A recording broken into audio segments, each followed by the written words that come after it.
Hi everyone, thank you for attending today's AiSP Cybersecurity Awareness Workshop. Today we have a few speakers with us today to share more about cybersecurity awareness. So today we have our AiSP Exco CAP co-chair Tony to do a sharing on the importance of cybersecurity and solution. And we have Colin Chow from Root Security to share with us on the topic on beginning your journey on cloud data protection with Telus, and as well as Identity and Access Management 101 with Telus. And lastly, we have Nicholas Young from Transformist Network to share about cybersecurity causes. So now let's hand over the time now to Tony to do his sharing on the importance of cybersecurity and solutions. Thank you, Karen. Thanks for the quick intro. Hi, good afternoon, everybody. My name is Tony. I'm part of as what Karen has introduced, I'm actually part of the AiSP CAP co-chair. So CAP is what we are the program that we're doing, right? So bringing awareness to the businesses and individual in terms of understanding some of the basic security hygiene. And let me just go into my slide.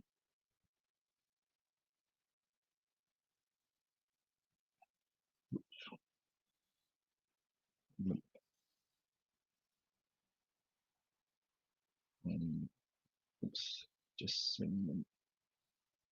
Okay.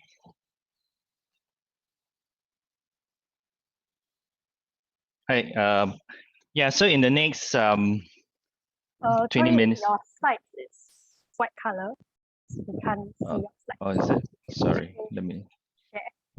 Let me re-share my screen again. And so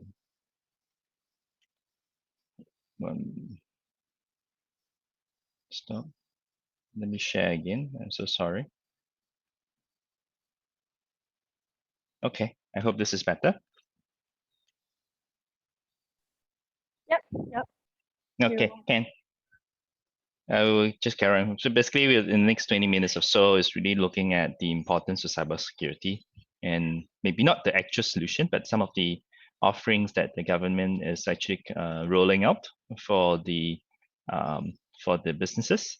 I think the importance is one of the things that I will highlight in terms of the importance is some of the key trends that we observe around the globe, as well as some of the basic security also issues or attacks that has been happening around us actually. So just a bit of myself, I've been running, 15 years doing all sorts of things from software engineering, financial services, currently with a cloud provider looking at cloud in terms of adoption, in terms of businesses, in terms of viability. And actually within AiSP, we have this cloud security interest group. So anyone who's actually very passionate about cloud security, feel free to reach out to me. I think what we're trying to do is bring like-minded professionals or engineers or even passionate like yourself can come and share in terms of knowledge, and also hopefully you can actually share this knowledge to a greater audience beyond our immediate social, right? So I like to kind of share in terms of mentoring and giving back. So I do a fair bit of career coaching and all those things as well as part of my side work, right? So a bit of AiSP. So AiSP is actually developed in conjunction to kind of believe in terms of developing and supporting the local industry technical competency and management expertise. I think this is where we kind of try and drive the initial grassroots effort to help to marshal the interests, and also to kind of give some of the initial onset of what is cybersecurity. At the same time, we are trying to look at to promote integrity status, interest of information security. I think security as a whole, IT security as a whole, is not a very sexy, I would say sexy professional. Although it has been in demand for the longest time, it's just that there are not many folks who come, so we kind of join into this profession, either because they're not understanding what does it takes, or maybe that the opportunity doesn't arise for them to kind of jump in, right? So we kind of try and do that in in certain ways that I can share in terms of later. So at the same time, we're also promoting development and increase the spreading of cybersecurity knowledge. So this is what we're doing today as part of the webinar. We hold a lot of webinar sessions for different associations or even different entities, right, to just kind of kickstart um, some of the basic cybersecurity kind of basic knowledge as well. Yep. So this is our vision, right?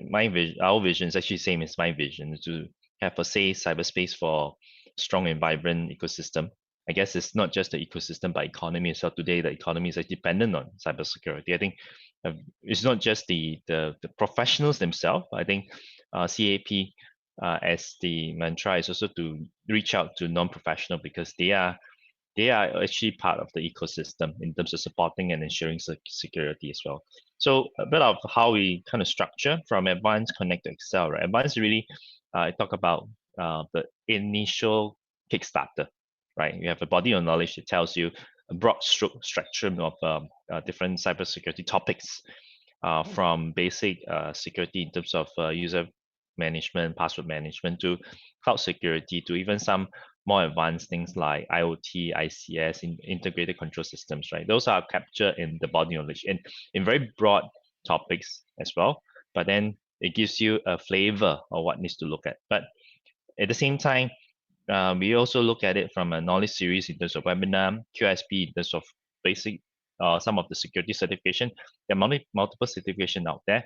Qisp just initiatives from AiSP to push out to aspiring professional who want to take out security, cybersecurity as a career, right? So in terms of certification, we work with agencies for certification, accreditation, etc.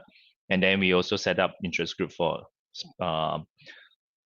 individual who would like to dive into deeper topics to share it across wider audience as well. So connect is really, I think we are well in this stage as well, connecting not just in Singapore, different associations or different agencies, right? We're also reaching out to the regional, that means our neighbors in Malaysia, Indonesia, connecting, because at the end of the day, we can't be, it's not a standalone thing. We need to kind of do some collaboration across different association, across different region, to kind of uplift the awareness within the region, not just in Singapore.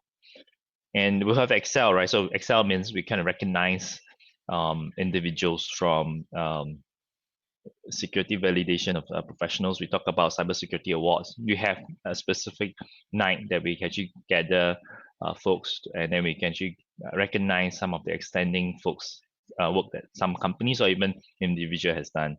Also, we recognize some of. We also have our internal. I mean, a different subset where students are helping to drive something. Security chapters within their institutions, etc. Right. So I think this is all in junction to kind of support the whole ecosystem in terms of making safe. It's not just the space itself; it's that everybody's aware of what the safe cyberspace looks like, right? So a bit of a CAP really targeted on SMEs, because we aim to kind of drive digital awareness and readiness by. So actually, it's conjunction with us and CSA reaching out to SMBs, because we recognize a few things, right? We need to kind of enhance the security awareness and training, create a cohesive security knowledge or resources for them, because lack of resources means they might not be aware, and they might not be aware they might not be able to do the research, extensive research they need to.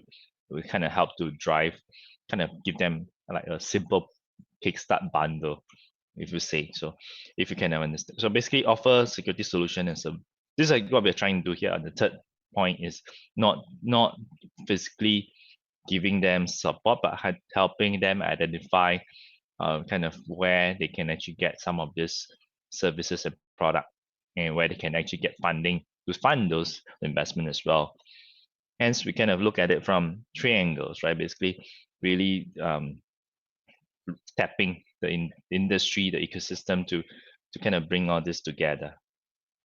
So kind of quick nutshell of what the agenda covers today. First thing first is really the current state within SME, where we are and where the companies are today, right? In fact, I was reading a news article this morning. there's multiple marriage between platform and traditional players, things like logistic, things like the truckers, they are also becoming digital, right? So what are the trends that we see? Some of the budgets that is coming into 2021 that can help SME to kind of get started, especially with tooling, with services, or with some funding, so that they can get the initial roll of their security, some of the security hygiene in some shape. And at the same time, we have CAP as a Kickstarter. We'll talk about how this Kickstarter looks like. But so I think the current state of SME is, or any businesses you are running today is, if you are, I guess we finally, I think this morning we in the news we're talking about the end of the tunnel. So but we're still in this shape, right, where the COVID-19 itself is something that is uncharted. This is really unprecedented. Nobody would know what will happen next, right? So everybody's on the same footing. So, but the thing is, what is the impact to the business? Is really loss of revenue, really disruption to their existing business model, all the business model they have been talking about, and now with the disruption, right? They wouldn't know how to kind of reimagine their business to. Then, hence, a lot of them do suffer. Although we see some businesses do thrive, but a lot of the traditional SME doesn't, because they are not pivoting as fast as they could, right? And it's a global phenomenon. It's not just yourself, not just in Singapore, it's everywhere. So it's actually ripple across the globe, right? And really, no one knows how long this is going to take, right? So why this is important? Because it's changing the company. Is either is either threatening the company's existence, is an existential issue, or I think if not, then you have to kind of quickly start and come together and decide what needs to be changed, right? I think one of the key driver is to go digital. Going digital means using platforms, using technology. Hence, with the technology in place, cybersecurity becomes important, because you're now stepping into the cyber realm, right? So you need to be secure. It's no longer a lock, a gate. It's what you need to do as an individual within the company. So what's the current state? If you look at it today, right? So driving disruption, about 74% of the companies expect their employees to be work from home. Although there's some trends coming, say that the employees are going back, but there is still a huge proportion of the businesses that will still be operating in some form remotely, because of the nature of the change in some of the organization going digital in not just their businesses, they are also their internal workforces. So there's this trend still needed to be in place, right? But definitely in terms of the adoption, the cloud adoption. So cloud services, I mean, there are different varying of cloud adoption, right? So as simple as running your email rather on the server, you use a web-based mail throughout the company is also a cloud adoption. So like storage, like eventually instead of running your servers, you run the servers on the cloud provider. Some of the cloud providers we are aware of in the region that's quite popular, from Amazon, Microsoft, Google to Alibaba, and we have also had some of the Chinese entrant that's coming in as well, right? I think creating a connected workforce is actually increasingly. Previously, both on both sides, right? One, from a company perspective, they are not willing to open up the network for employees' devices, but with the remote working, there's need to, because they are not able to roll out devices fast enough. That is actually corporate standard. But then, because the employees are working remotely, tendency they don't like to use the devices they like, right? So hence they create this BYOD culture. I like to bring my own devices to work so I can get more effective, productive. At the same time, from the company's perspective, they're saving money, right? They have to invest on devices there. But how do we make it safe, right? So this is actually, you can see there's a huge push to do that with BIOD, but there's also a hindsight, right? How do we make sure that the devices are secure? So this is a challenge and constant challenge as well. I think digitization increases the amount of data. It's actually a real thing, right? So if you have seen If you are working, if you kind of go in any shops and used today, you probably just write on a check-in book, right? Today, everything is digital. There's touch, contactless. You register through a form. Now that every single business is collecting more data. But the thing is, time to time, you see a lot of data breaches that's happening, right? So on one side, digitization is good, giving the business a way to pivot and to have different customer experience. On the other side, they also need to understand by collecting this data, they have the responsibility to make sure that the data is safe and secure, right? Not to kind of leak to anyone that is not authorized to. Hence, you can see there's a change in the stance from traditional, especially on the traditional to the new form of businesses. Digitization is really one of it's actually disrupting how the business is being conducted. At the same time, it's actually benefit for the consumer. And why should we care, right? With all these trends that's happening, if you go down the list, the 11 items, the numbers are all in red, right? But the numbers tells us something, right? Especially let's stay on the top. 95% of security breaches are caused by human. Why? Because the human is always the weakest link. You can have all the best technology, but you just need a simple, for example, in any attack, I might get a spam mail. I click on it, and that email might have some attachment that will get installed on my network, and my network becomes open to the adversary. So simple thing like that, right? As a human, so it takes a lot of judgment from individual. It takes a lot of responsibility and accountability of individual. Make sure that the enterprise is safe. So this is where awareness is important. I think this is where we will kind of really push the envelope in terms of not just the IT professional, not just the security professional. Every single individual within the company should be and should know what to look out for in telltale signs, right? But there are many things to look at. Like security breaches, just one of them. There's a huge growth in terms of security market. This includes anything from security software to devices, right? So there's potential. Because why? Because digital means more technology. More technology means you need to protect those individual technology, and so on and so forth. But I guess when you kind of look at the 7, right, at the 6, 7, and 8, is really breaches in terms of data breaches. A lot of these breaches is not just carelessness, could be really financially. So if I want to hit back my competitors, I need to know who their customers is, right? So breaches is just a means of understanding, getting intelligence. Espionage is a big thing, but I guess it's individually. Businesses also like to understand that. And at 9, you see a lot of breaches between 2005 and 2020. The reason why there's an increase is because there's a lot more data being generated. It's because there's more systems available. And last one, with a lot more systems, you can look at a lot more passwords being managed. And all this thing rolls up, right? How do you create a more holistic security framework within the company? So this is actually food for thought.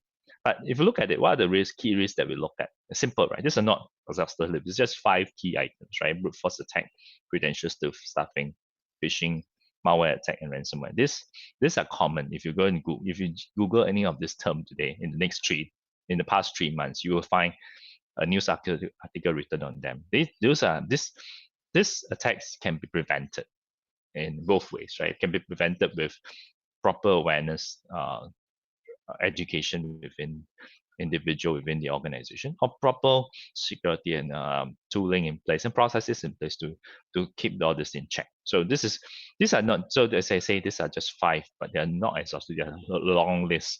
But I think just to hit the fact that it's not just a risk. It's actually everybody's responsibility.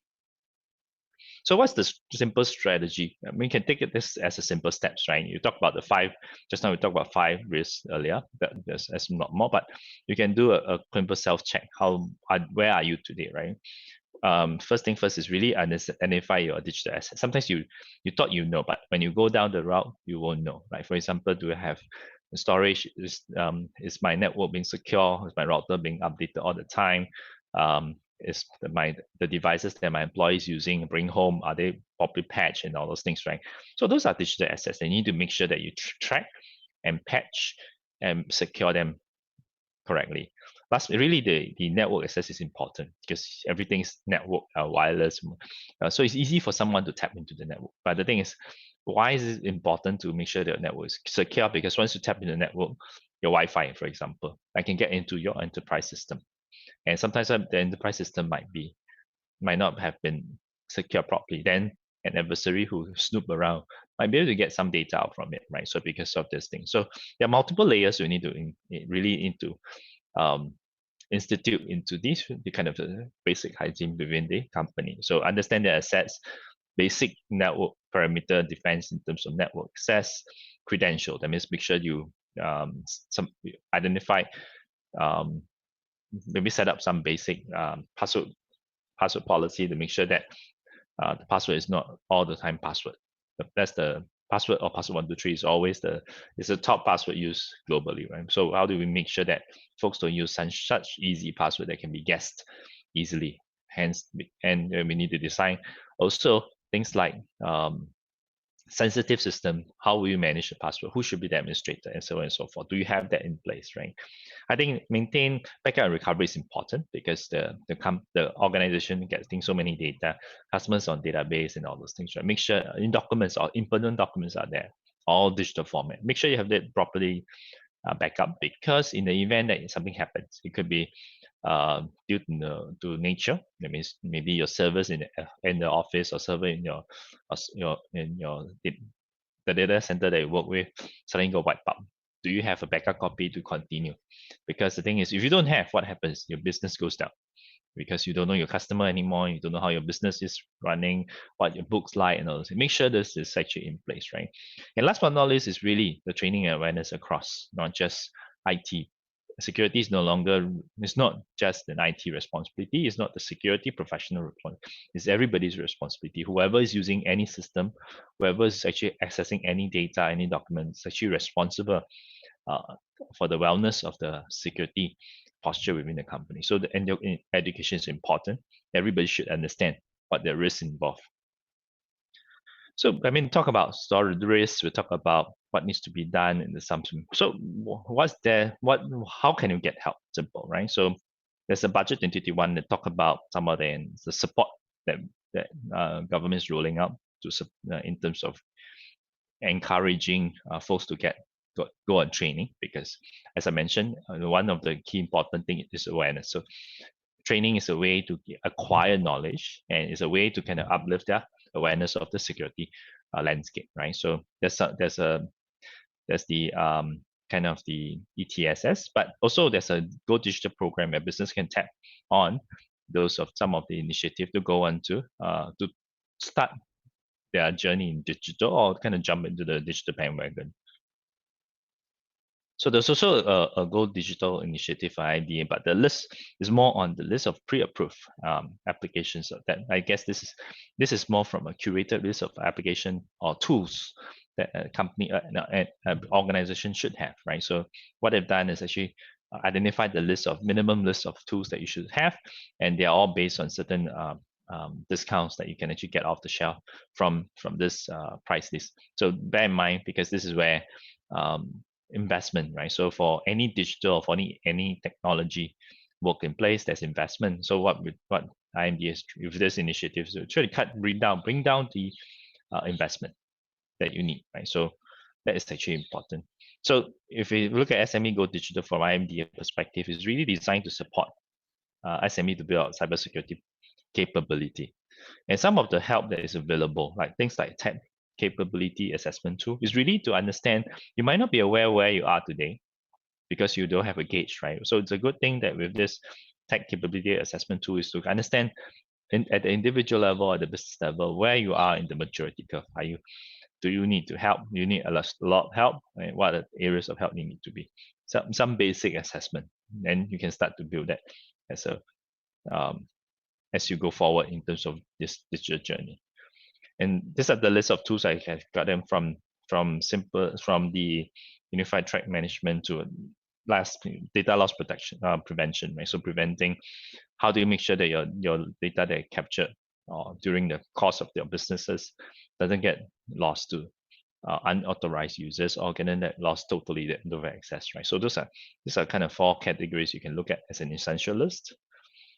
And last but not least is you still need, you will not have, or you might not have the luxury to have a squad of folks who are well versed, right? So there's always tap outside the expertise where you need them to come in and give you simple things like a 360 of where you are in terms of posture, simple things like what you need to do in terms of processes and all those, and maybe identify some of the skill set that's lacking as a business itself.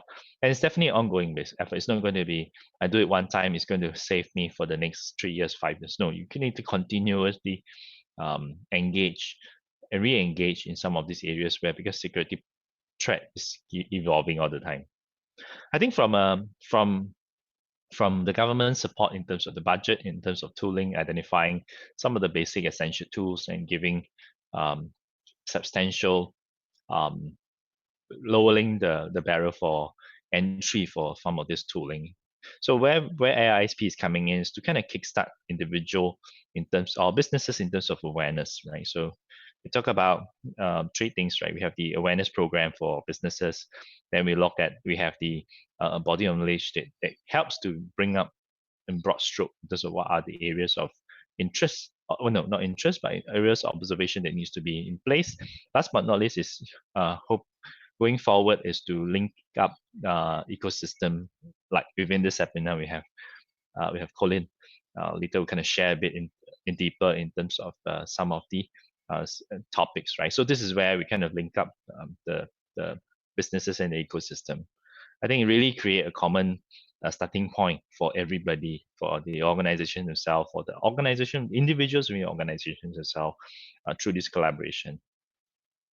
And you can see there where we kind of look at it from a progressive manner, right? So security awareness training, right to the point of bringing support and services to this community.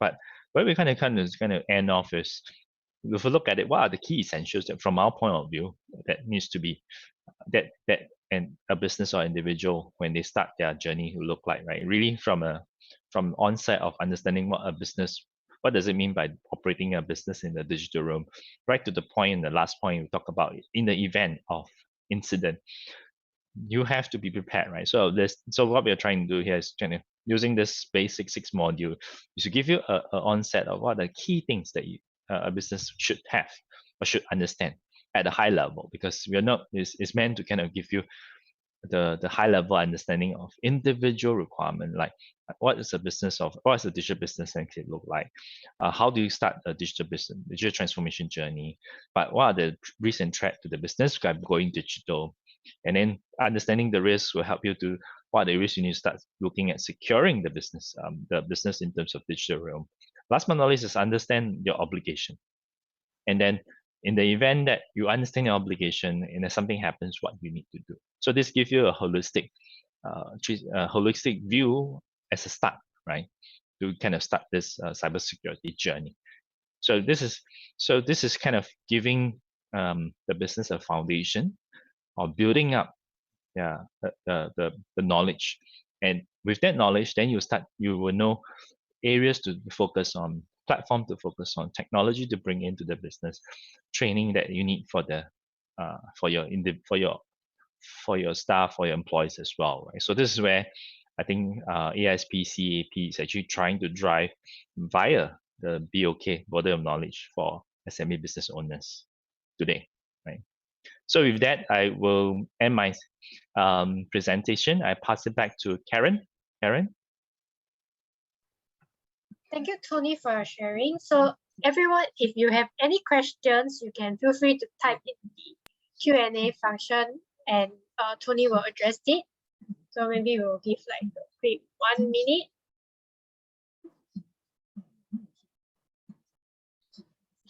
But we wait for some questions. Let's invite Colin to do his sharing on beginning your journey on cloud data protection with Telus. Colin, please. Hi, can everyone hear me? Yep, loud and clear. Hey, thank you, Tony, for such an insightful sharing. on the what is available right now for the SME. So my name is Colin. So I'm actually the director and the co-founder of Root Security. So Root Security is actually a value-added distributor, okay, for the following products. So of course we are distributing the Telus products, the IAM, key management, data protection solutions. We're also distributing right-hand cybersecurity, which is a security awareness training as well as a simulated phishing platform. So, and we're also distributing Cyber Observer, which is a continuous controls monitoring solution. We're also distributing ComsGate as well as NetGain systems, which does SMS gateway and SIEM as well as network monitoring. And we are also the authorized channel professional services delivery for Tri-Micro in Singapore. Okay, so so we are based in Singapore. Yep. So as a distributor, we work with our channel partners to deliver services, solutions. We will have to solution for SMEs or MNCs here, and then we try to cover as much of the cybersecurity platform that you require. Okay, so my topic is on data protection. So I believe everyone will have heard this term data protection somehow or rather. I mean, with all the things that's going on in the region, the hacks, the data breaches. So what exactly is data protection? So data protection is actually a process to safeguard all your data from being breached. And not only safeguard from being breached, but we want to make it available at any one time so that your business will not have to close because your data is missing. So if you look at, across the region and even in Singapore we have the things like the PDPA, which is the Personal Data Protection Act, which actually protects protects your sensitive data like your IC number and certain other things that can identify who you are as a person. Then if you look at GDPR, I'm sure some of you would have heard about GDPR. So GDPR is actually a general data protection regulation for the EU region. So if you have offices in the EU region, or if you are transacting with offices in the EU region, so you'll know that this act actually addresses all the data that's transferring in and out of this region. So it protects it protects a company from the loss of such data. So, and there are many different acts in place, even in Singapore and across the ASEAN region. So with all these acts in place, why are so many SMEs or MNCs being breached today? Okay, the answer is in this. Okay, so Telus did a survey over 10 countries, and there were 2,600 respondents who came back. And only 1/5 of the respondents stated that their cybersecurity infrastructure was very prepared to deal with a data leakage or a data breach. So in short, we can say that many organizations, especially the SMEs, they're not ready for a data breach. So they are not aware of what to do during a data breach. They're not aware on how to even protect the data. So let's take a look at some of the key data breaches, okay, that happened. I mean, over the last 5 years, there were many data breaches. That happened throughout the whole world. So I'm just going to drive down into a couple of them in 2021. So in 2021, if you look at my screen, so that there were in North Carolina, there were 200,000 worth of US military medical records that were stolen by a ransomware gang. So even in the schools are not spared. So in Rochester Technical College, there was a data breach of 5,000 over students' personal identifiable data. And of course, even the health insurance are not spared too. GuardMe actually allowed threats to access policyholders' personal information. And of course, the latest one, if you all heard in the news about the Colonial Pipeline in the US, they were forced to shut down. So there was an OT attack on them, and they were forced to shut down due to a cyber attack. And this could possibly lead to a very big data breach. And this was in the national news, and the US President Joe Biden has even commented on it. And because of that, there were new acts being put in place by the presidential office in the US. So similarly, in Singapore, okay, we have our own data breaches. As you read in the news, there are organizations, be the SMEs or the MNCs, they are being breached. Okay, data was being stolen. So data breaches are actually affecting every industry. So there's no one vertical that is being spared for data breaches. So I think the next thing you'll be asking me, wow, I've been talking about data breaches. I've been sharing about, the need to protect your data. So, but many of you may not have any idea, how do I actually protect my data? Is it very expensive? Or do I need to purchase a lot of things just to protect my data? Okay, so my answer to you is no. Okay, so and another school of thought is I may only have one IT person inside. I do not have enough people. I'm not ready to hire a team of cybersecurity professionals to manage my cybersecurity infrastructure. So how do I go about doing it? So in short, we have limited resources. Okay, probably just one person taking care of the whole entire company cybersecurity and network infrastructure. So of course, with this, we need to come up with a cost-effective and streamlined approach to protect sensitive data. So data protection need not to be very complicated.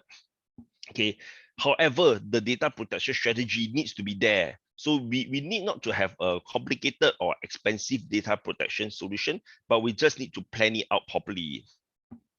So some of you may be asking, I do not have time to manage. I'm not even able to hire a cybersecurity professional to manage it. So I'll probably need to manage it myself, and I'm not cyber trained.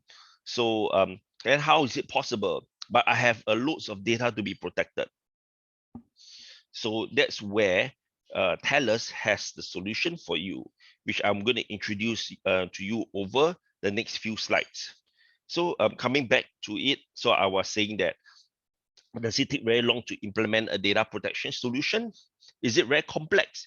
Is it going to be very costly? Do I need to spend months and months, and then I will need to do weekly maintenance, or I even need to do daily maintenance to actually check on how protected is my data? Then do I actually need to hire a huge team? Again, so do I need a CISO? I need an IT manager. I need a cybersecurity manager. I need a data analyst. Okay, so I think all these questions are running through your mind. So, and I have a limited budget. So, I only have this X amount of dollars. How can I use this X amount of dollars to actually properly protect my data? So all these questions will definitely be coming in. So, and with this, I would like to share with you Telus Data Protection on Demand. Okay, the short form is DPOD. So I'll be using the term DPOD a lot during this session. So with this, you can actually deploy trusted security in hours and not weeks. Okay, so you do not need to actually spend weeks or months to actually deploy the Telus the data protection solution. So it can be just complete within hours. So what is Telus data protection on demand? Okay, so like what the slide says, is not just data protection, is data protection on demand. So when I talk about on demand, I mean the cloud. So I think all of you should have, should be very familiar with the cloud, this term. So everything is on a subscription service. So basically, Telus Data Protection on Demand is actually a cloud-based platform that provides a wide range of on-demand key management, encryption service, cloud HSM through an online marketplace hosted by Telus. So basically, it's an all-in-one cloud solution that protects your data, okay, by from the cloud. So you do not need to actually invest in heavy all the appliances. You don't need to spend a lot of money to do maintenance, rent data centers, racks in the data centers to manage all these appliances. Okay, so and with with the data protection on demand solution, it is much easier to manage because everything is in the cloud. All you just need to do is to log in, click, and then that's it. Your data is being protected already. And this can be done within hours and not days. So, and it's definitely more cost effective and it's easier to manage. So maybe some of you might be asking me, what are you saying? What is this cloud HSM? What is key management? So let me bring you back to some basics. So what is actually a HSM? So a HSM is actually a solution or a device that provides additional security for data. So when we talk about HSM, usually we associate it with performing cryptographic operations. What do I mean by cryptographic operations? Say for example, I have sensitive data. I want to encrypt it and then store it in a HSM, store the encryption key in the HSM. So and this is as simple as it is. I mean, you take for example a door lock and a key. So I lock the door, I keep the key, I store the key somewhere. So right now the key is being stored in the HSM in the cloud. So, and like what I mentioned again, it's a click and deploy, and you can actually easily add, do the configuration and adding of all the different policies within minutes. Okay, so this slide shows an overview on what Telus Data Protection on Demand does. So we can actually protect everything, everywhere. So traditionally, when we talk about HSMs, key management, we were talking about on-premise solutions. But right now, we take it as a service into the cloud. So the slogan, protect everything everywhere. So it can be on, you can have something on Google Cloud, you can have something on maybe Microsoft Azure. Yep, you can have an on-premise application. Yep, or you can have another application hosted in a data center somewhere in the world. Yep, so we can actually protect everything.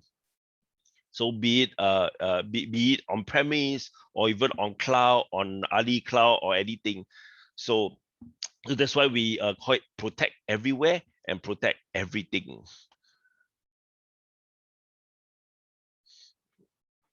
Okay, so for Telus Data Protection on Demand, which is DPOD, so like what I mentioned before, it's a cloud-based service. Okay, and everything is done through a marketplace. So it's basically a click and drag and drop, and then the solution is up and running.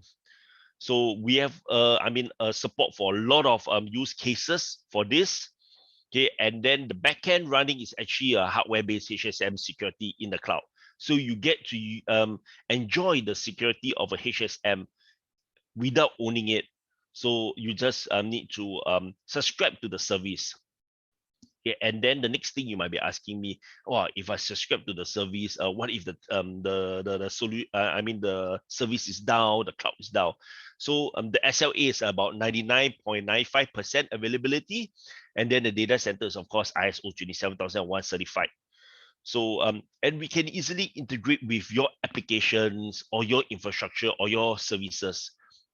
So if you have if you have applications that you're running, custom applications, IT infrastructure, we can actually configure it to work with it together. And there's zero upfront investment. So as I've said, no hardware or software to buy, just subscribing as a service.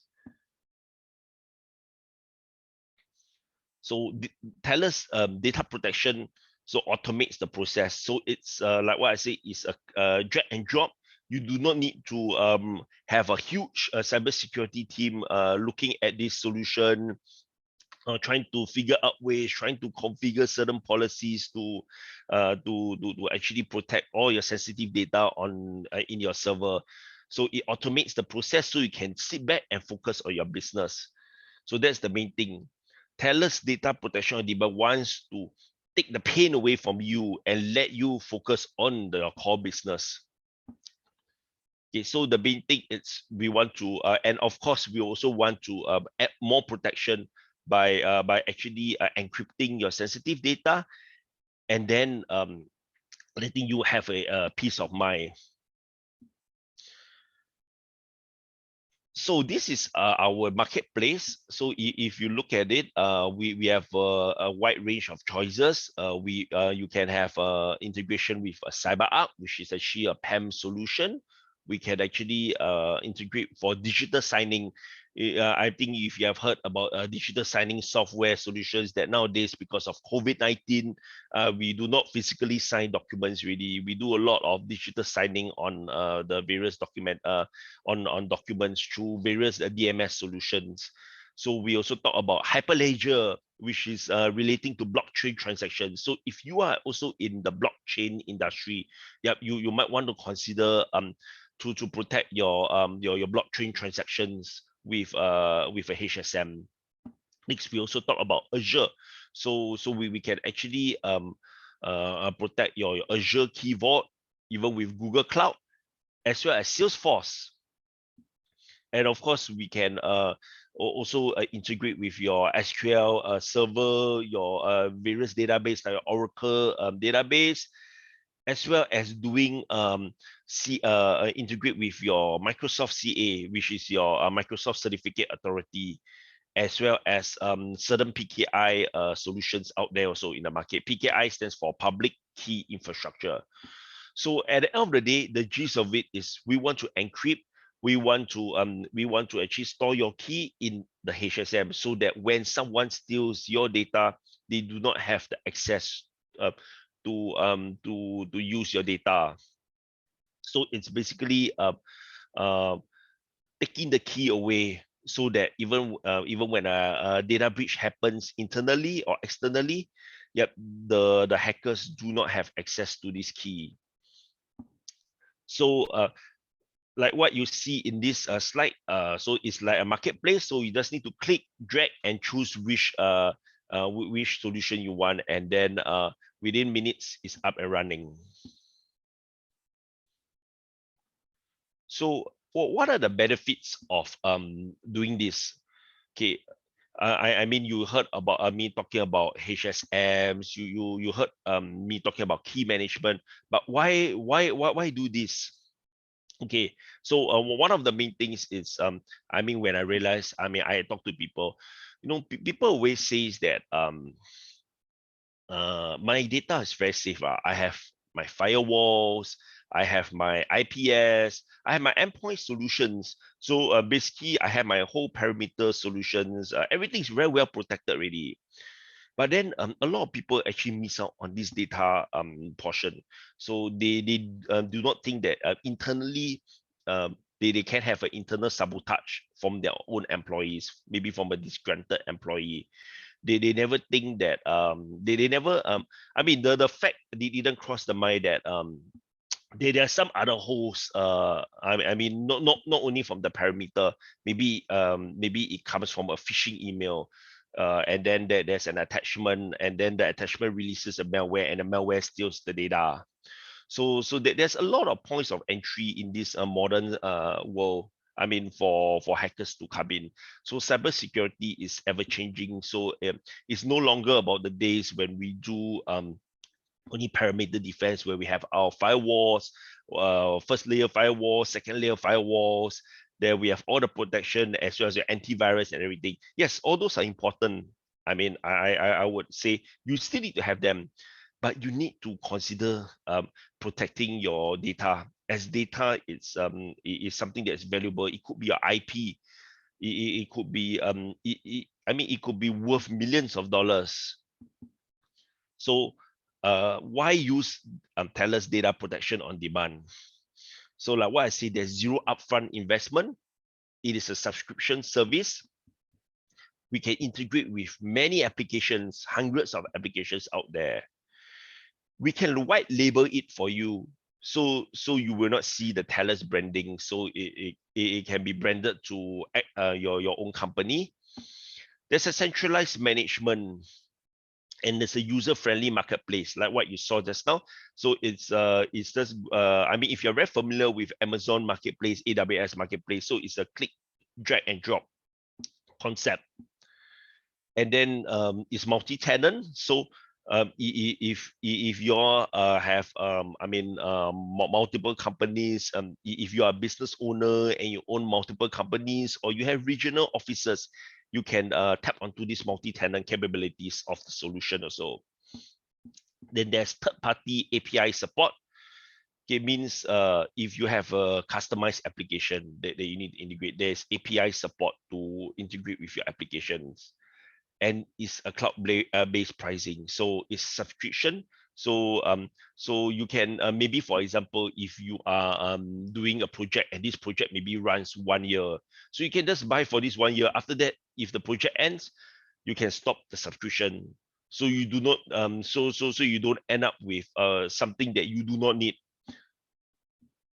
So, and of course, there's a lot of automation inside it. So if you want to do things like billings and all this internally, you can do that.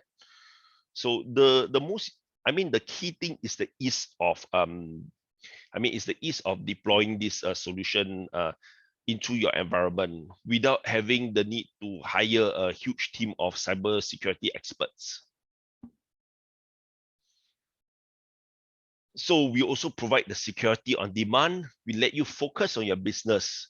So I've mentioned before, you don't need to buy any hardware or software. Everything will be managed by Telus, including the SLA.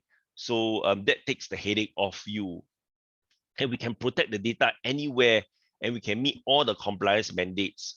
So if you are also having regional officers or this, we can comply with all the different country data protection mandates. So we can definitely secure all your sensitive data across the various environments. And of course, Telus is the best in the data protection, okay, right now in the market. So they're the leader, okay, in cloud authentication. They're also the market leader for HSM. So currently right now, they are the #1 in data protection company in the world, and we have 30+ years of providing trusted security to many organizations, be it the Fortune 500 and also to the SMEs. So like what I mentioned also, zero upfront capital investment and a pay-as-you-go pricing. So there's no CapEx. It's basically an OpEx costing. So so like what I say, if your project only runs for 1 year or 2 years, you just need to buy for that period of time. And then you can easily scale up and scale down your services by just clicking on a marketplace and just adding new HSM services that you require. And then we can definitely integrate with all your cloud and IT services. So with this solution, instantly, within minutes, you get data security into your organization already. So it's not such a complex solution that you need to run many meetings or install many things. No, with this, it's just it's very easy for you to apply data security company-wide across all your different applications. And you can centralize your control of all your encryption keys across all clouds. Say, for example, if you are using AWS clouds, IBM cloud, Google Cloud, Azure, so you can actually control all your keys and policies across all clouds centrally with the data protection on demand solution. So in summary, so what does Telus data protection on demand does best? So Telus, being the #1 data protection company in the world, they are proven. Okay, they have such a long history in the market. So do not worry, you're getting from an established leader in the market. It's also affordable because, like what I say, it's on a subscription basis, and you do not need to purchase hardware, and there's low complexity. So anyone can easily begin their data protection journey. With the default solution. And there's a low TCO because you can quickly perform a deployment, and then that's it. Yes, your data is being protected really. And you have a centralized control to manage all your policies, and then with audit trails and everything. So when it comes to your audits, I mean, if you need to do audits, you can actually export out the audit trails and then present it to your internal or external auditors. And the last thing, which I feel that is the most important, is scalability. I mean, everyone wants a solution that can scale. I mean, you do not want to be embarking on a data protection journey and then realize, 3 years down the road, I'll be stuck with with this and I cannot use it anymore. As my company grows, I'm able to scale the solution to meet my company's business needs over the time. So I believe you could have heard, or you could not have, you may not have heard this term before. So data is the new oil. As you all know, oil is very valuable. So, for those who drive like me, every time when there's an increase in oil prices or decrease in oil prices, I mean, we do feel the effect on the economy. So if data is your new oil, so what are you doing to protect the data? Since oil is very valuable already. So, I mean, wouldn't you want to be protecting your data? So I will leave you with these questions. This food for thought. Okay, you can after this, I'll be sharing some customer case study. Then and then you can actually post some questions to me on the chat. Then I will take those questions and answer. Okay, so this is one of the case studies that I'm going to share. So Fujitsu, Japan. Okay, I think you all may know Fujitsu. So they have a managed services. They use the data protection on demand to secure the Microsoft Certificate Authority. So Fujitsu is headquartered in Japan, and they are the world's 7th largest IT services provider, measured by the global IT services revenue. And they provide a full range of technology, products, solutions, and services. So why did Fujitsu, such a big company, choose Telus data protection on demand to secure their Microsoft CA? Because first thing, they wanted a solution that is more flexible, but also secure.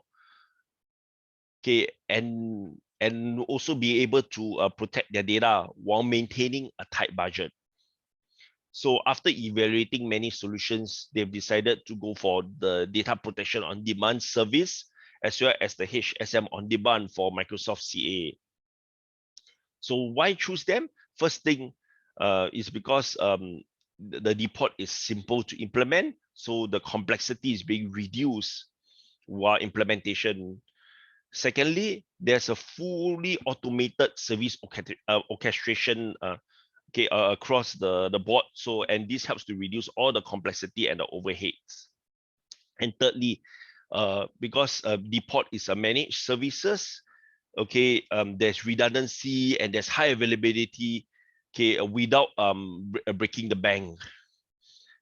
So it's cost effective, and then it provides Fujitsu with a lower TCO over time.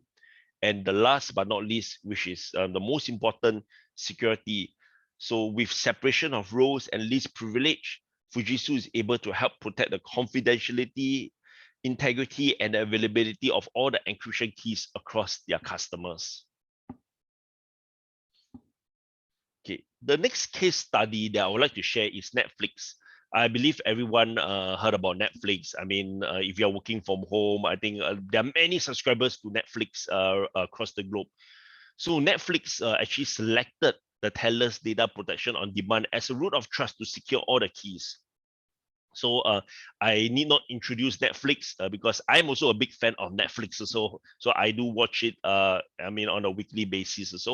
So maybe you're not aware. So for Netflix, there's actually encryption keys in your laptop, in your mobile phone, or even your TV. So the Netflix public keys, they're actually using the device register, and the private keys are initially stored in the AWS Classic HSM.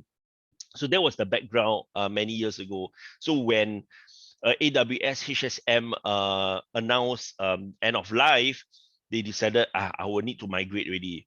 But they were facing a problem because there are so many customers around the world. I think millions of customers around the world. So all the security keys could not be extracted out due to security reasons. So they needed to do a seamless migration to another service. And of course, they have been already using AWS. So they wanted something that was I mean, based on the cloud. And that's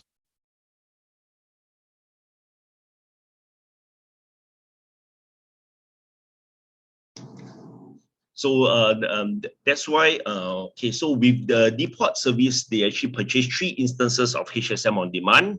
Okay, so why did they choose deport? First thing, because they have an easy migration from AWS classic HSM to deport. Okay, secondly, it was easy to test for them because of the easy migration path. And thirdly, it was an easy setup for them also. And then with the great value and the lower TCO as compared to all other brands. So Netflix did their own research. They actually contacted other cloud HSM providers, and then they decided Telus data protection on demand is the right solution for them. Okay, with this, I would like to end my first presentation.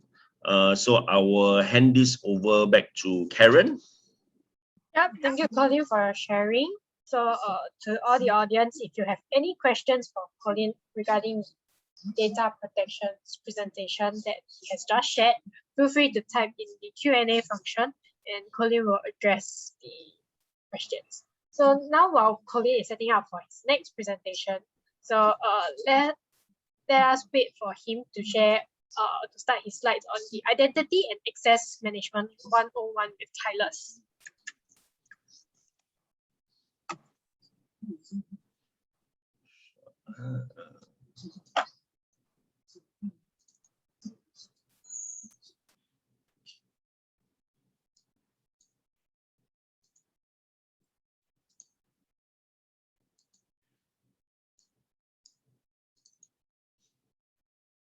Hi everyone, can you see my screen? Yep, it's okay. Okay, so the next topic I'm going to share is actually on Identity and Access Management 101 with Telus.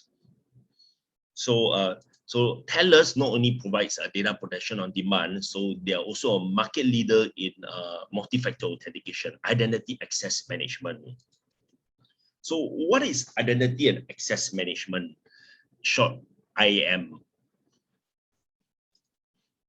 So I did a research and I took an extract from LDAP Wiki. So Identity and Access Management is the security and business discipline that enables the right individuals to access the right resources at the right times for the right reasons.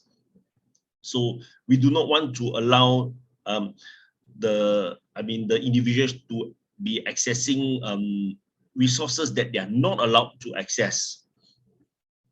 So, and coupled with a multi-factor authenticator, it actually provides a user a digital identity state. So every user now is recognized and is identifiable digitally in the company. So that's really the gist of what identity and access management is.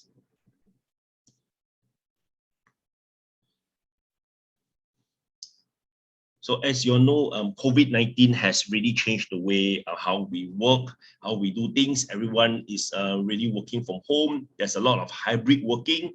So half the office is working from home. Half the office is actually, half the employees within the organization is working back. They are back in office. So from a survey done by Telus, okay, over 1,000 people. So 60% of them believe unprotected infrastructure is the biggest target for cyber attacks. And 94% says that data breaches has been the biggest influence over their security and access management policies. And 80% agree that an IAM solution is needed to protect their resources such as VPN, cloud apps, and servers. So and IAM, identity and access management, okay, in my opinion, it's the easiest way to begin your cybersecurity journey if you have never touched cybersecurity before. in the next few slides, you will understand why I would say that it's the easiest way to begin your cybersecurity journey if you have nothing about cyber in your organization. Okay, so if you look at the slide, okay, Gartner did a research also in April 2020 during the COVID season. And the statistics states that about 74% of companies plan to permanently shift to more remote work post-COVID-19 in order to offer mobility, reduce the cost, probably cut on the rental costs in offices. Okay, and 20% of the people that were surveyed indicated they have deferred on-premise technology spending, but instead they are actually spending more on cloud because cloud enables them to work everywhere much more easily. And then with an additional 12% planning to do so. So more and more people are shifting away from the on-premise technology and they are moving towards a cloud-based technology.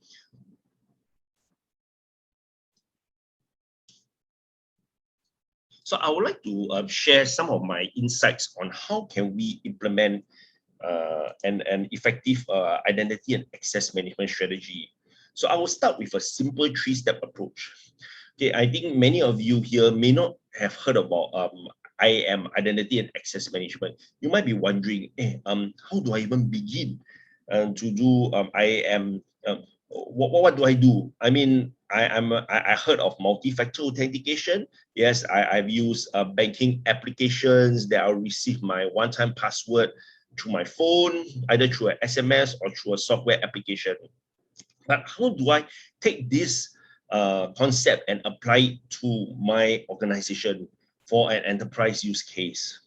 Okay, first thing I personally believe is we need to set an IAM vision in the company that you're working for. Okay, you need to envision this vision, and then you need to evaluate all your network IT assets first to see, okay, what do I have in my organization and what do I want to buy in the next 2 years that would require an IAM solution. Then the next, you have to understand your company's business processes first. Okay, you need to understand who will need to log in, who will need to access certain resources, yeah, so that you can fit an IAM solution inside the business process. Okay, so an IAM solution should always fit into your company's business process.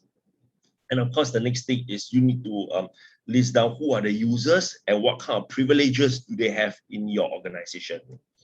So by doing this, you have first set the IAM vision for your company.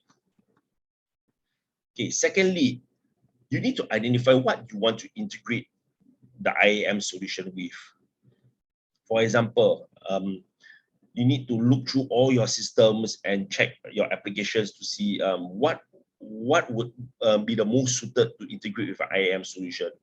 And my advice to you is start out small first. Start with the most critical systems first. Because if you actually start out planning to integrate everything that your organization has, it will be very confusing and you will never be able to get it started. So start small first and then work out a plan to extend to all the less critical systems over the months. The next thing, always discuss with the relevant stakeholders in your company. Share about the technology about IAM. IAM is ever evolving. So share about the benefits on investing in an IAM solution from a business perspective. Because the business owners will need to know, will need to understand that investing in an IAM solution, okay, will help their business the cybersecurity readiness of the business to be increased over the time. Okay, they should not be looking at IAM as a hefty investment and a losing money investment thing. So when you are able to share the benefits of investing in an IAM solution with the business owners, that's where I believe you are ready to embark on your IAM journey in your company. So I've been talking about ways, how to embark on an IAM, or what constitutes to what constitutes to IAM solution. So now I would want to share you what I personally believe an effective identity and access management solution should consist of. Okay, if you forget everything that I've forgotten everything that I've said during this seminar. Okay, do remember these acronyms: SMARTER, smarter. Okay, so what does S stands for? Okay, it stands for Smart Single Sign-On. So it's actually a feature to allow users to log in with one central portal instead of logging into many different applications whenever they are in the office. So it's to convenient you, so that you do not need to every time type your username, password, or your one-time password to every application that you need to log in the office. M stands for Management of User Identities. It should be able to manage all the user accounts and synchronize with external sources, like your Active Directory, your Microsoft SQL. Authentication and Authorization. It should be able to confirm if the user is really who he is, and also give him the right access within the resources. And this is the most important, because you do not want someone to impersonate maybe the CEO or very high privileged personnel inside your office. Reports. The solution should have a comprehensive reporting to ensure security and compliance, because as your company grows, you might get audited, and your auditors will be asking for all these reports. It should have tons of supported authentication methods. I mean, it should not be just limited to hardware. I believe many of you know, last time DBS Bank used to send hard dongle tokens to our houses. So every time when we need to log into the DBS internet banking, we need to use our hard tokens. So it should not be just having that. It should have things like software application, which most of us are very familiar because of the internet banking right now. Okay, it should have SMS. It should support voice one-time password. It should support email one-time password. It should also support pattern-based one-time password. Okay, where you have to just key in a pattern to log into your resource. It should also support a certificate base, and it should also integrate with FIDO and many others. So you should not be restricted to just one or two kinds of authentication methods only. And the brand should be able to keep up with technology and not lag behind. So it should be the leader. It should be very forthcoming and in the forefront of the IAM technology right now. And the last one, R stands for rapid deployment with scalability. So it should not take weeks or months to deploy the solution, but it should take days to set it up. So, coming back to my point, that I always believe that as SMEs, you may not have the time to spend months to just deploy a cybersecurity solution. You want something fast, up and running, and secure, so that you can concentrate on your business, your main business. Okay, so let me just share a little bit more on each point. So for smart single sign-on, so we need to be able to log in to the applications with a single identity. So and we need to eliminate passwords. Okay, so so that the user do not need to remember so many passwords. So they have one central portal where they can just log in, okay, with their one-time password, and then after logging in, the system should be able to track who is this user and then assign the user to the correct resource. Management of user identities. Okay, like what I mentioned, we should be able to sync with the Active Directory or with local users. Maybe you are just a small company with 5 people or 10 people. Yes, we should be able to do that. So it should not only cater for the larger organizations, but it should also be catered for the smaller organizations. Or we need to sync from a database like a Microsoft SQL database. Next, authentication and authorization. So the solution must be able to, differentiate the different kind of users. For example, we could have the IT admins, we could have the normal office users, we could have the VIP or the C-suite users. So each group of users should have different access rights whenever they log in. And then different kind of policies can be applied to each group of users.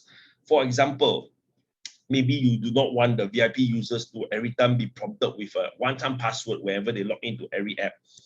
So maybe the first time when they log in only. So subsequent attempts, they do not need to log in with the one-time password authenticator. Reports. So the solution should have many reports. And reports that are useful. Reports that will show compliance, reports that will show authentication attempts, and it should be able to be automatically be delivered to whichever user that you want to deliver the report to. And it should be able to integrate with an external SIEM if required. And it should have a comprehensive dashboard also for live events also. So the next, okay, the solution should also have tons of supported authentication methods. For example, like what I mentioned, hardware, software, Google Authenticator, pattern-based, email, voice, FIDO, biometric, Windows Hello, yep, and so on and so forth. As the IAM matures, the IAM industry matures, there could be more and more supported authentication methods along the way. So I've talked about Evolve. So it should be able to support passwordless authentication, where you just need to use a biometric or just use a push notification to log in. So you do not need to actually remember your passwords, because remembering passwords is very cumbersome. Can you imagine? We have so many passwords to remember. Okay, passwords to our personal email, passwords to office email, passwords to our own personal applications, even passwords to unlock our phone. So a next generation IAM solution should have passwordless authentication.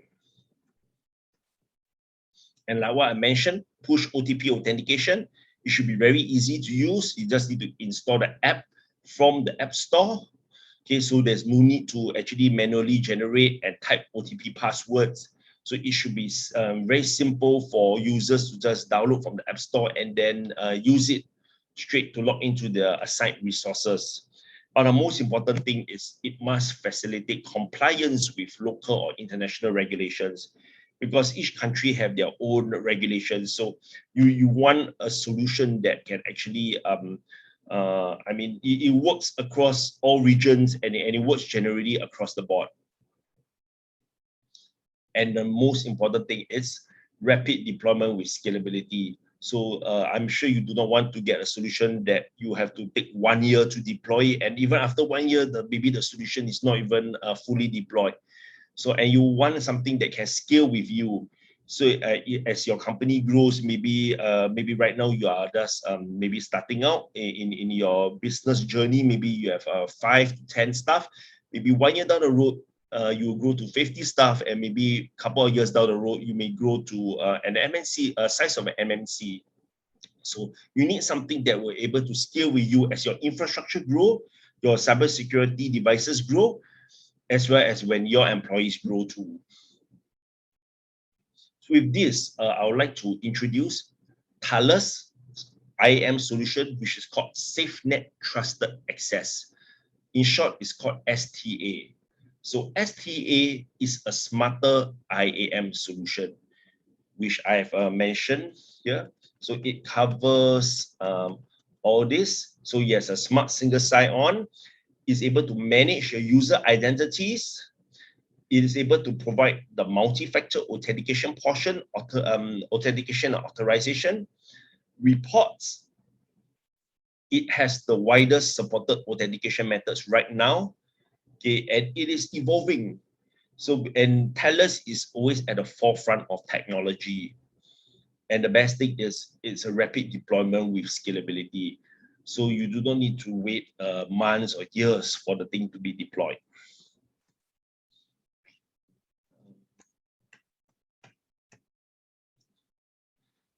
Okay, so next, I would like to share what are the benefits of using the Safenet Trusted Access. So like what I say, it's a smart single sign-on. It's a cloud solution. Okay, and it's a centralized platform for user access control, and it provides security in terms of the access management for any organization, be it an SME or an MNC. And with the centralized control, you have visibility into all authentication and access events for compliance. So Telus was named as a market leader in the KuppingCo Analyst Leadership Compass for Enterprise Authentication early this year. And then in Gartner Peer Insights, Telus is very highly rated. The Safenet Trusted Access solution is very highly rated, and it has many positive reviews. Okay, but the main thing I just want to drive is easy to deploy and easy to integrate. And that's one of the key things why many SMEs like our solution. So just to share a little bit about Telus. So Telus, they have been more than 30 years in the IAM business already. So they have more than 25,000 IAM customers worldwide. So we are the pioneer in cloud-based IAM solutions and a market leader in authentications. So on the left in my screen, you can see some of the customers worldwide that we have. So this is just just one small subset of the many customers that Telus has. Okay, I would like to next share some case studies, okay, for the Safenet Trusted Access. Okay, a law firm in the US actually leads the fork over cloud application security with Safenet Trusted Access. So this is actually a law firm who actually implemented the Safenet Trusted Access for their cloud applications such as AWS, Citrix, or Salesforce. So because as a law firm, they were using a lot of web-based and cloud solutions, okay, which which is what most SMEs are using. They're very much into the cloud right now. So they wanted a solution that can protect the authentication access to all these various web-based applications. And they also needed something that they can differentiate between a trusted and a risky network. So they decided to go for Safenet Trusted Access. Why? First thing is because ease of usage. It has a high level of security because they needed to differentiate because they have different subsets of users logging in. So they needed to assign different resources to different users. They have a large integration with cloud or web applications. So Safenet Trusted Access has a huge integration with many web apps. And then we also have a flexible access management policies based on roles and location. So that's why the law firm actually chose Safenet Trusted Access over other solutions. Okay, the next I would like to share is about a hospital based in Singapore here. Okay, so this hospital is a private tertiary healthcare institute based here. So and they use Safenet Trusted Access to achieve online security. So and this is a 200+ bedded private hospital that's housed within an integrated complex. So one of the challenges when a hospital first approached us was they needed a solution that would allow the staff to log in securely from any location so that they can access the various resources that will be assigned to them. And they wanted something on the cloud because they have people working out of the office. But most importantly, they needed to protect the privacy of all the patient records.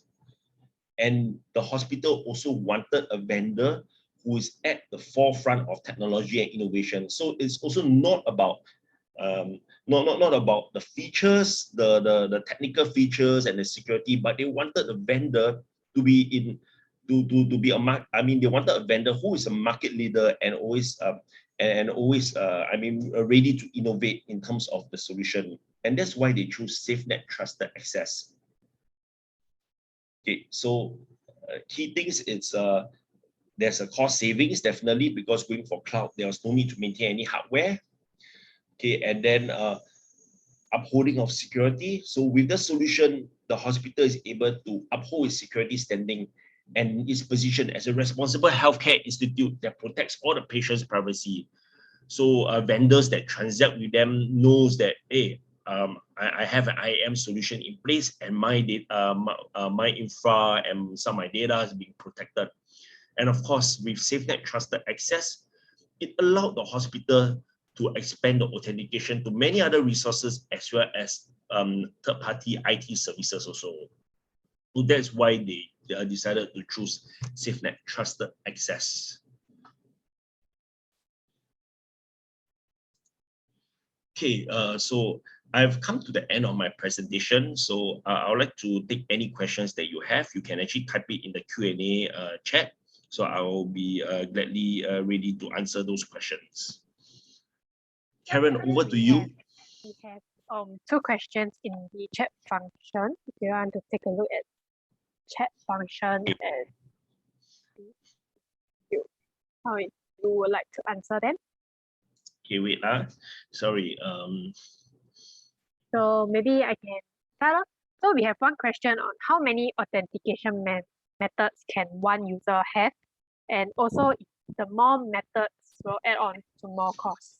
Okay, let me answer this question. One user can have multiple authentication methods, and then there's no cost for additional methods. So the cost is basically on the user license only. So and this differentiates us from many other people that they actually charge on per authentication method. Okay, thank you for sharing. I think the other question, Jacqueline has already answered for you. So to the attendees, if you have any other questions for Colleen, feel free to type in Q&A function. Sure. And Colleen will answer. So maybe we can just hang about for 1 minute. Yeah.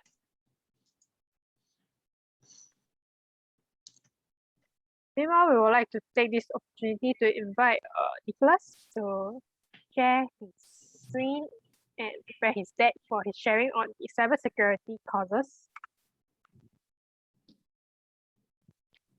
Yep, over to you, Nicholas. Okay, hope you guys can hear me loud and clear. Just want to do a sound check. Yep, all's good. Okay, all right. Thank you very much to Colleen as well as to Tony for setting the stage. It's quite a mouthful actually as a side panelist that is listening to the attendees, listening to the panel speakers.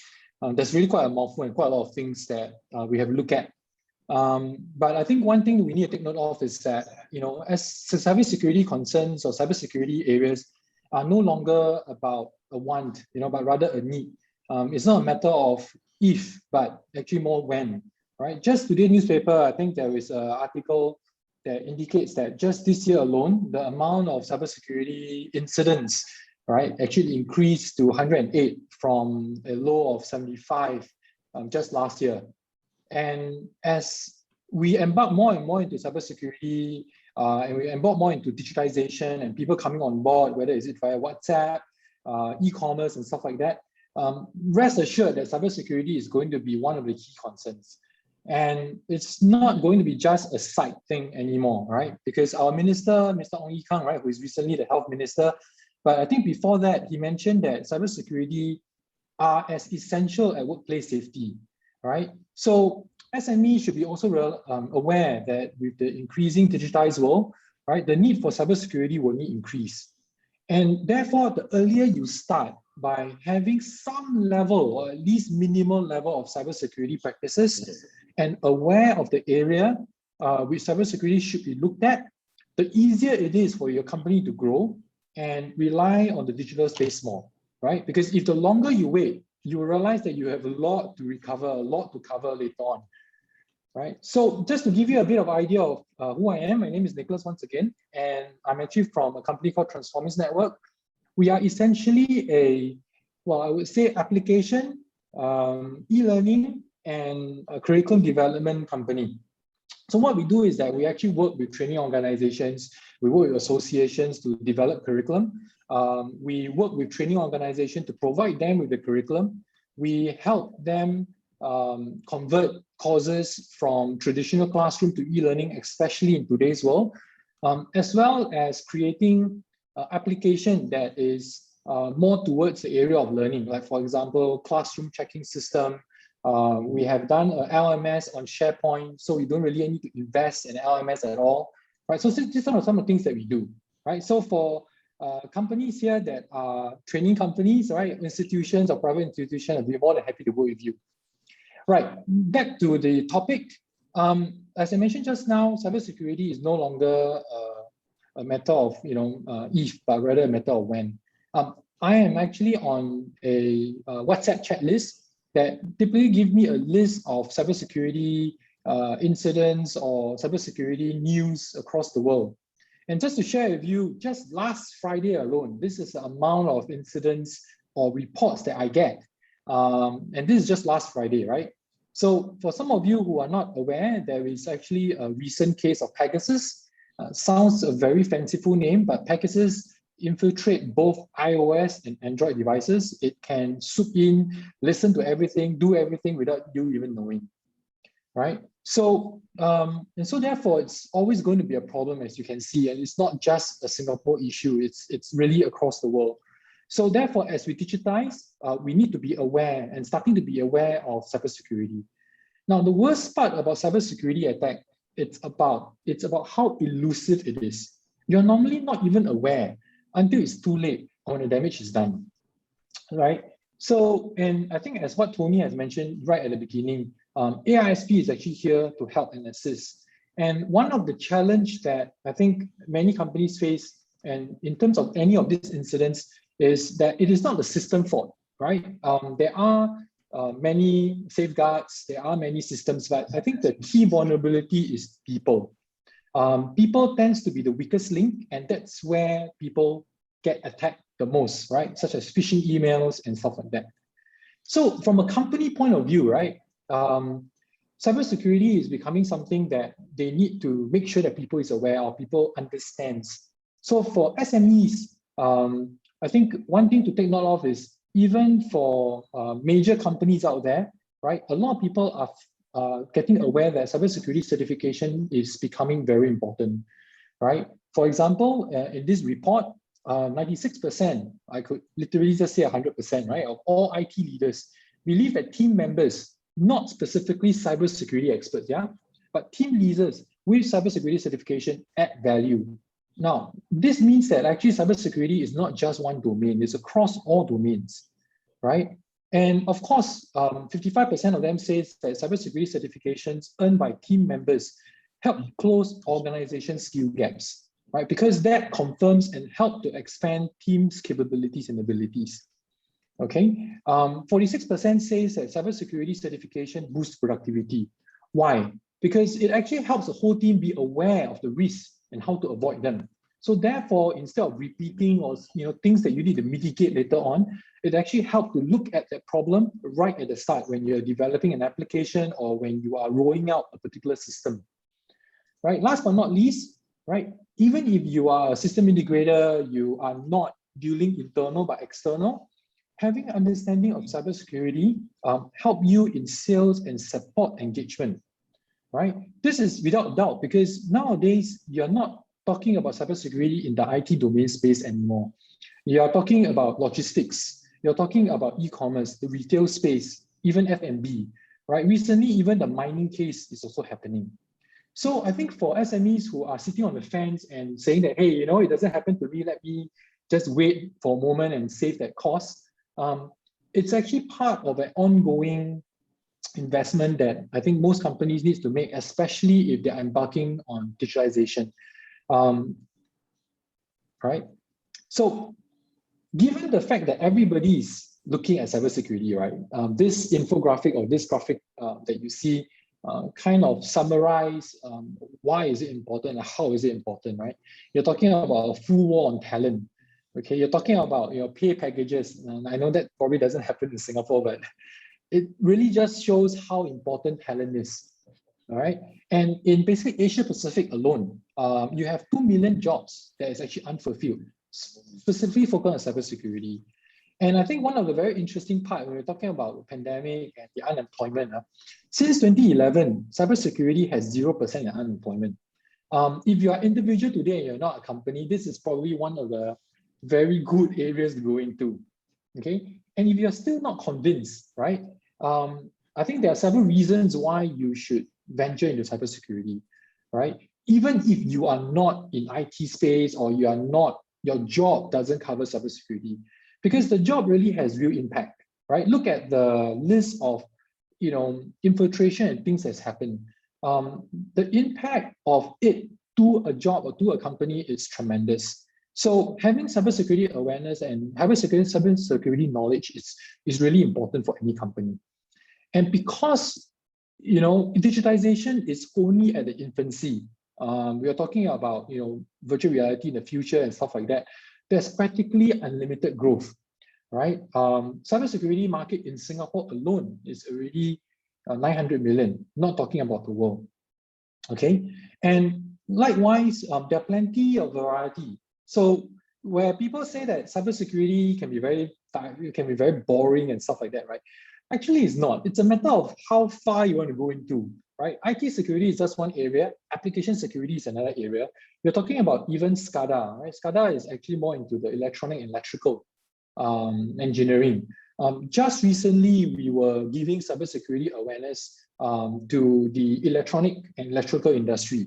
And I think that was quite interesting because even though they are not touching IT per se, but understanding cybersecurity becomes something that it's part of a fresh grad or a new person coming on board.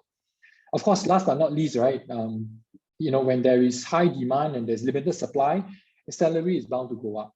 And I think that becomes very important for SME, especially because meaning that it's not easy to hire somebody who in cybersecurity. However, I think you need not sometimes just hire one person. You could potentially train your people up to be more aware. You may not be in cybersecurity in a large way, but it starts small, right? And I think for companies who are not sure why they should be investing into training and development, well, I would say that the training value to the organization, not just benefits the individual, but it also benefits the business, right? Like what we have mentioned in the Forbes article, where having the knowledge of cybersecurity, being aware, being trained as part of it, actually does add productivity to your company. Now, with that, the question, I guess, is then what certification should I go for, right? Cybersecurity, I think, is one of those where you have really a variety of certs. And for people who are not familiar with the training industry, it can be very daunting. Which area, which certs, which should I look out for? So not taking from me, I have then just took out very recently, 15th of July, right? The 10 highest paying IT certifications in Asia Pacific. And if you take a look, out of the 10, 4 are in cybersecurity. Now, if I zoom down further by the 10 most popular cybersecurity certification, you can see that there are a few out there and the number of people who are certified. Now, just to probably give you a bit of coverage, what some of this certification does, just to introduce a bit of knowledge for people who are not aware, right? The most common one that you hear out there would be CISSP, right? Not talking about the training fee alone, because there are many providers in Singapore that provides training, and some of which are subsidized by the Singapore government. However, if you have officers overseas, or if you have staff that are not Singapore citizens or PR, the funding may not apply to you. So therefore, the cost of it can be relatively high. Now, the cost that you see here is not the cost of the training, but rather just the cost of exam, right? So this is actually one. Now, one of the things that you also need to notice here is that there is a need for 5 or more years of cumulative work experience. And you'll see similar to another certification called CISA, right? The cost is also roughly around the same for non-members, and you need to have at least 5 years of experience. Next will be CISM. you need to have at least 2 years of experience, and course is also around that same area. For something that is a bit more specialized, right, like EC Council Certified Ethical Hacker, you also need somewhat of a 2 years experience, right? So I think with all of that, I think some of the SMEs or companies may say, wait a minute, you want me to start something anew, you want us to introduce cybersecurity to everybody, but it seems that all the certification requires many years of experience. What should I do then, right? So I guess maybe we should start discussing about what are the first steps to get into cybersecurity. And I think one of the key points to note is to prepare yourself for a role, right? You can always start off with something online. It doesn't need to be ultra expensive. It can be self-study. There are many good places to start. And I would like to recommend that sometimes the best way to get everybody involved at the lowest possible cost is just to go online, right? And there are basically 2 platforms that we are providing today through and working with AiSP. One is actually called Principio, right? It has basically all the courses that you need. And basically it's something that you could purchase to share, so to speak. This will allow any SMEs to jump on board. It has all the online programs. It has all the different depth of experience and knowledge and variety of courses that you can choose from. If you want something that is more specific on cybersecurity, I have something else later, right? There are special rates for AiSP members as well, okay? Next will be Code Rate. Code Rate is actually by EC Council. And so therefore, as per the name, it's focusing specifically on cybersecurity. So it has a variety of courses across the different domains, but focusing primarily on cybersecurity. And it's something that you can also buy internally for a specific group of members so that they can kickstart this whole program. And it need not be expensive, right? The list price tends to be selling at about $250, but there are volume discounts and special discounts given for AiSP members as well. Now, over and above that, online obviously is not for everybody. Sometimes you need some coaches and stuff like that. So therefore, instead of actual regular training that you pay on a per student basis, what we do is that we have our coaches that are already familiar with those e-learning programs. So in other words, these coaches knows exactly what your trainees are going through, all right? They already have an idea what programs have been taught, what have they gone through, and therefore have a coaching session with the company as a whole. Now, the idea here is to reduce the cost of stepping into cybersecurity, and to get everybody to be as aware as possible. Now, the plus benefit of this is that you have a benefit of shorter duration, right? And as well as being able to cover individuals that may not be locals or Singaporeans. So everybody within a company can be trained, okay? Now, the other area, I guess, for people who are a bit more gung-ho into cybersecurity and they want to start, one way is really to get entry-level certification. Then I guess the question some of you may ask, wait, Nicholas, I thought you told me that just now of all the certifications, there isn't anything that's entry-level, right? It sounds like everything needs about 2 years, 3 years experience. So that's where AiSP comes in. So I think as a local organization working together with the Cybersecurity Agency of Singapore, we wanted to make sure that we have something for everyone. We know that it's not easy to come on board. So what we have done is, as Tony have given or created a CAAP board, that it's actually meant for business owners, for everybody who are not familiar with cybersecurity, there is actually a roadmap that AiSP have had for its training programs. So this is actually a very simple example of the certification program. The awareness is actually what is meant for everyone, followed by foundation. For people who want a foundation and basically got literally zero experience, they can start with a foundation that is only a 3-day program. Then they can move on to QISP, right, which is actually a qualified info security professional, which I will dwell a bit more later, right? And before going to any of those specialization, right? So things like EC Council and stuff like that is something that I think you can get aboard as you specialize. But I think for general, something that gives you a general awareness across all areas, AiSP certification help to kickstart that initiative or their career. Okay, just to give you a bit of idea of what cybersecurity covers, it's basically just a 3-day program, and basically it covers certain fundamentals. It doesn't need anybody who is specific IT trained and stuff like that, because that's exactly the target audience, people who are new to cybersecurity, giving you the fundamentals of the terminology, the glossary, the foundation that you need in order for you to get things going. And people who finish this course will have a certification of completion from AiSP. Right. Next is Qisp. Now, Qisp is something that is more pertaining to people who have at least 2 years of experience in IT or cybersecurity awareness. It deep dive into the certain principles and concepts to manage and govern aspects of cybersecurity. But unlike some of the very heavy costs that you see in terms of exam, the Qisp exam, it's only about 370 Sing dollars, right? It's nowhere near your 500 to 700 US dollars that could be difficult for people to swallow, right? So the idea is to make the cost effective for everyone, so that they can get recognized certifications. Okay. Well, what are the other areas then? Now, once you have certain foundation, there are really many other areas and technologies to learn. I think one of my panel speakers, Colleen, have shared with you, on identity, asset management is actually one of them, and there are literally many, many others. So as you can see, I think it's very broad. Cybersecurity is very deep. There are really a lot of things to do. It can also be a very exciting career for anybody that is interested to get to know more.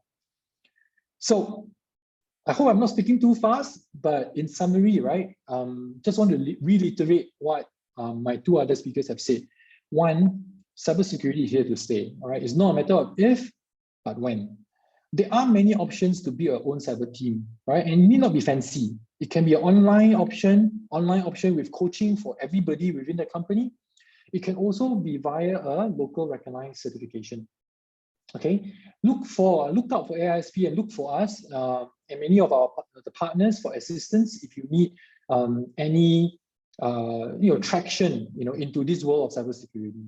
And with that, just thank you very much. And if you have any questions, please key in, and I'll be more than happy to assist. So my name is Nicholas once again from Transformers Network. My email address you can send to me at inquiry@transformers.net. And for people who have a very good memory, you can literally capture this down. My number is 900-255-17. And I think with that, I end, and I look forward to talking or speaking with any one of you. Thank you. Karen, back to you. Yeah, thank you, Nicholas. So to all the attendees, if you have any questions for Nicholas, feel free to type Q&A function. So we do have one question for you. So you might want to take a look at the Q&A function. Okay. Maybe I will just, since I'm the last speaker, right? How does it compare, right? So I think it's a bit different. I think what we're trying to do here is that we are trying to provide and incorporate industry knowledge and practitioner component into the certification itself, and especially for people who are not familiar. So I think, let me just repeat the question first, yeah? The question is, how does this compare against some of the cybersecurity diplomas offered by local polytechnics? Also quite inexpensive and provide breadth and depth of knowledge as well. So yes, I totally agree. The local polytechnics are doing a fantastic job in getting everybody to be more involved and more aware. And they are actually upping their game more and more so. We are looking forward to see how we can work with the polytechnics as well. Having said that, while students going through polytechnics have that potential foundation, there are also many others who doesn't have that privilege of going through polys, right? And they may be working adults, they may require something a bit more bootcamp sprint version. They may want something that is a bit more relevant to their industry. So I think that's where AiSP comes in. So we work independently to provide local certifications where employer can recognize to individuals. But having said that, we are more than happy, and we are working or trying to work with the polytechnics to incorporate, working relationship with them as well. So hopefully that answered the question. Okay. Yep, thank you, Okay. Nicholas. Thank you. So, if there's no further question from the audience, we have come to the end of today's webinar. So feel free to reach out to any of us if you have any further questions, or reach out to Secretariat at AiSP for more information on AiSP CAP. Thank you. Thank you. Thank you.